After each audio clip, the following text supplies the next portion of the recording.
Hi all. நம்ம வந்து இது ஆல்ரெடி போட்ட வீடியோவோட கண்டினியூட்டி தான் இது.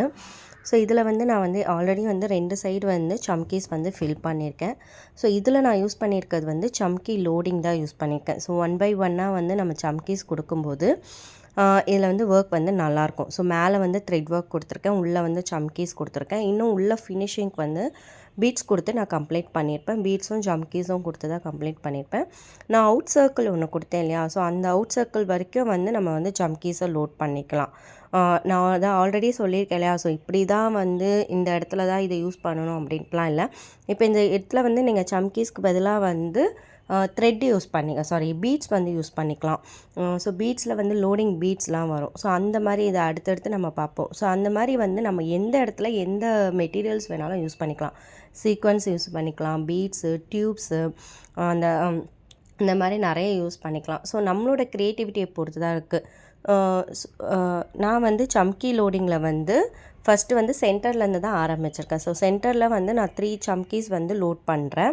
அதாவது 1 பை 1 தான் லோட் பண்ணுறேன். அதே மாதிரி நமக்கு அந்த ஷேப்ஸ் வந்து வருகிற இடத்துலலாம் வந்து நம்ம யூஸ் பண்ணக்கூடிய அந்த சம்கீஸ் வந்து கொஞ்சம் கொஞ்சம் கம்மி பண்ணிக்கணும். இப்போ ஷேப் வந்து ஒரு இடத்துல பெருசாக வரும், ஒரு இடத்துல சின்னதாக வரும். ஸோ அந்த இடத்துல கம்ப்ளீட் பண்ணும்போது நம்ம பார்த்தோம் அப்படின்னா சம்கீஸ் வந்து கம்மி பண்ணிக்கணும். ஸோ ஃபஸ்ட்டு வந்து நான் 3, 4 யூஸ் பண்ணியிருப்பேன். அதுக்கப்புறம் 3, அதுக்கப்புறம் 2, லாஸ்ட்டாக வரும்போது நம்ம 2 வந்து யூஸ் பண்ணி கம்ப்ளீட் பண்ணிடணும். ஸோ இதே மாதிரி தான் வந்து நான் இந்த சைடுமே வந்து போட்டிருப்பேன். இது ஃபஸ்ட் ஆஃப் வந்து பார்த்திங்க அப்படின்னா சென்டர் பாயிண்ட் எடுத்துகிட்ருக்கேன். சென்டர் பாயிண்ட்லேருந்து போட்டுட்டு இருக்கேன். ஸோ 3 போட்டிருக்கேன். இந்த பக்கம் ஒரு நெக்ஸ்ட்டு 3 போட்டிருக்கேன். ஸோ நெக்ஸ்ட்டு வந்து 2 போட போகிறேன். ஸோ உங்களுக்கு வந்து கொஞ்சம் நீங்கள் போடக்கூடிய அந்த எண்ணாட் வந்து தெரியுது, வெளியில் தெரியுதுன்ற மாதிரி இருந்தால் நீங்கள் அடுத்து வந்து பீட்ஸ் கொடுக்கும் இல்லையா, ஸோ அப்போ வந்து அது வந்து தெரியாது, கம்ப்ளீட் ஆகிடும். ஓகேவா? ஸோ ஜம்கீஸ் வந்து நம்ம வந்து ஒன்றா தான், அதாவது இந்த சீக்வன்ஸுன்னு சொல்லுவாங்க. இந்த ஜம்கியை வந்து சீக்வன்ஸுன்னு சொல்லிப்போம் நம்ம. ஸோ இந்த மாதிரி சீக்வன்ஸை வந்து நீங்கள் வந்து ஃபுல்லாகவும் லோட் பண்ணிக்கலாம். அப்படி இல்லை அப்படின்னா ஒன்றொன்றாவும் எடுத்து லோட் பண்ணிக்கலாம். ஓகேவா? ஸோ எது வந்து உங்களுக்கு ஈஸியாக இருக்குது ஹேண்டில் பண்ணுறதுக்குன்னு பாருங்கள். ஸோ மொத்தமாக நம்ம வந்து லோட் பண்ணும்போது கொஞ்சம் ஈஸியாக இருக்கும். ஆனால் ஜம்கீஸ் வந்து அந்த சீக்வன்ஸ் வந்து ஒன்றோட ஒன்று ஒட்டிகிட்டு தான் இருக்கும். அது வந்து ரெண்டும் ஒன்றும் ஜாயிண்ட் ஆன மாதிரி இருக்கும். அதாவது அப்படியே நமக்கு எடுக்கிறதுக்கே கஷ்டமாக இருக்கும். ஸோ ஃபஸ்ட்டு நீங்கள் கீழே வந்து மெட்டீரியல்ஸ் இருக்கும்போதே கொஞ்சம் நல்லா கையை வச்சு அதை தனித்தனியாக பிரித்து விட்டுட்டிங்கன்னா நீங்கள் லோட் பண்ணிவிட்டு போடும்போது ஈஸியாக இருக்கும்.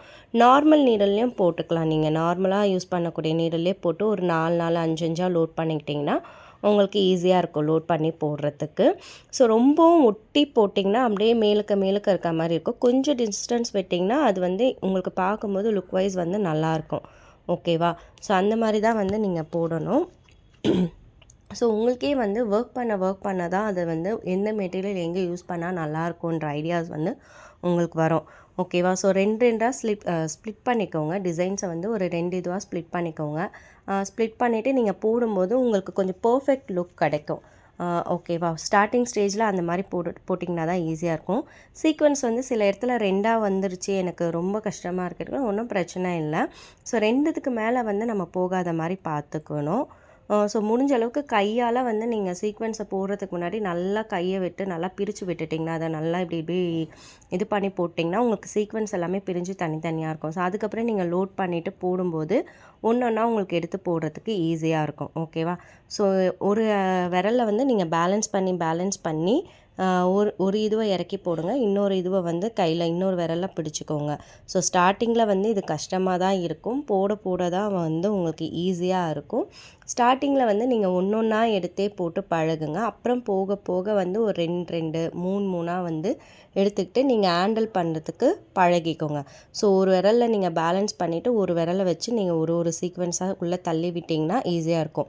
இது வந்து நீங்கள் எப்படின்னா பீட்ஸ் லோட் பண்ணும்போது உங்களுக்கு இன்னும் கொஞ்சம் ஈஸியாக புரிஞ்சிடும். பீட்ஸ் வந்து நீங்கள் எப்படி வந்து ஹேண்டில் பண்ணுவீங்களோ அப்போ வந்து உங்களுக்கு இன்னும் இது ஈஸியாக வந்துடும். ஸோ சீக்வென்ஸ் போடும்போது ஒன்றா எடுத்து போட்டு பழகுங்க. ஓகேவா? மற்றபடி வந்து நீங்கள் சீக்வென்ஸ் வந்து இது எப்படி வேணாலும் நீங்கள் போடலாங்க.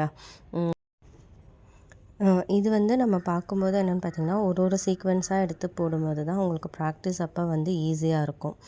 ஸோ ஸ்டார்டிங்லேயே வந்து 2 3 எடுத்து போட்டு பழகாதீங்க. ஸ்டார்டிங் வந்து ஃபஸ்ட்டு இல்லைன்னா ஒரு லைனில் வந்து நீங்கள் நல்லா வந்து பீட்ஸை வந்து சீக்வென்ஸை வந்து லோட் பண்ணி ஒன்று ஒன்றா வந்து உங்களால் உங்களோட நீடலில் சீக்வென்ஸை வச்சு ஹேண்டில் பண்ண முடியுதான்றதை பார்த்துட்டு நீங்கள் வந்து அதை ட்ரை பண்ணுங்கள். அதுக்கப்புறமா டிசைன்ஸில் வந்து நீங்கள் அப்ளை பண்ணுங்கள். ஓகேவா? ஸோ டிசைன்ஸில் வந்து நீங்கள் சீக்வென்ஸை 3 டைப்பில் நம்ம வந்து பார்த்துருக்கோம் இல்லையா?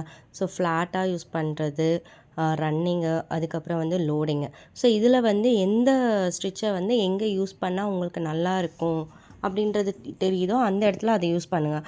இந்த மாதிரி ஒரு ஃப்ளவருக்கெலாம் வந்து நம்ம கொடுக்கும்போது வெளியே அவுட்லைனில் ஒரு லுக்கும், இன்னரில் வந்து அந்த சீக்வென்ஸ்லாம் அப்படி தூக்கிட்டு இருக்க மாதிரி இருந்தால் ஒரு 3D எஃபெக்ட் மாதிரி இருக்கும் நமக்கு. ஸோ அதுக்கப்புறமா வந்து நான் நடுவில் வந்து இப்போ என்ன பார்த்துருக்கேன் அப்படின்னு பார்த்தீங்கன்னா பீட்ஸ் ஒர்க் பார்த்துருக்கேன். ஸோ ஒரு லைன் வந்து அந்த ரவுண்ட் ஷேப்காக வந்து சுகர் பீட்ஸ்க்கு அடுத்த சைஸ் இருக்கக்கூடிய பீட்ஸ் வந்து யூஸ் பண்ணி கம்ப்ளீட் பண்ணியிருக்கேன்.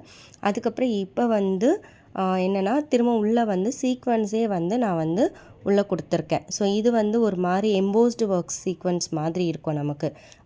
நார்மல் சீக்வென்ஸ் ஒர்க் தான், அந்த சம்கி ஒர்க்ஸ் தான். ஸோ அதில் வந்து ஒரு லோட் ஸ்டிச் மாதிரி, ஸோ கொஞ்சம் மேலுக்கு தூக்கிட்டு இருக்க மாதிரி இருக்கும். உள்ளே இருக்க ஒர்க் மட்டும் ஒரு 3D ஒர்க் மாதிரி இருக்கும். இது தனியாக நான் வந்து உங்களுக்கு எப்படி ஒர்க் பண்ணணுன்றது ஒரு வீடியோ தனியாக போடுறேன்.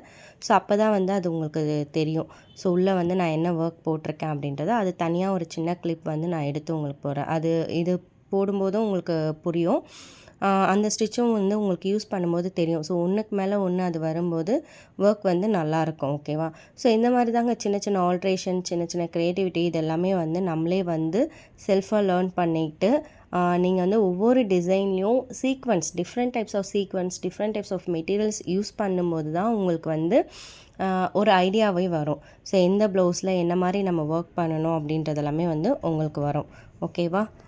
இந்த ஒர்க் உங்களுக்கு பிடிச்சிருக்கான்னு சொல்லிட்டு சொல்லுங்கள். ஏதாவது டவுட்ஸ் இருந்தாலும் எனக்கு வாட்ஸ்அப் பண்ணுங்கள், இல்லை கமெண்டில் சொல்லுங்கள். தேங்க்யூ.